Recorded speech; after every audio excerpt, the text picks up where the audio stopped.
അത്തിപ്പഴം എന്ന് പറഞ്ഞാൽ നമ്മുടെ നാട്ടിലൊക്കെ സുലഭമായിട്ട് കായ്ക്കുന്നുണ്ട്, നന്നായിട്ട് പിടിക്കുന്ന അത്തി തന്നെയാണ്.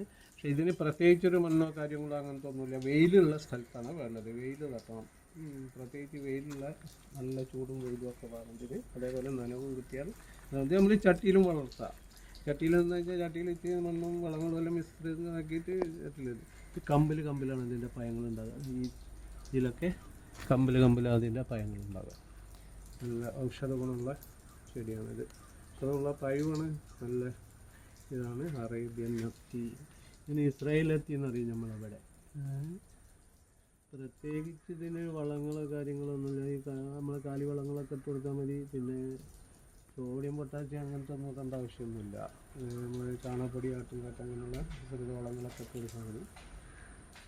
ചട്ടിയിൽ വെച്ച് വളർത്തും ചെയ്ത് നമ്മൾ കൊടുത്ത സ്ഥലത്തൊക്കെ മിക്കവാറും സ്ഥലത്തൊക്കെ കായ്ച്ചിട്ടുണ്ടോ നല്ല പഴമാണ്.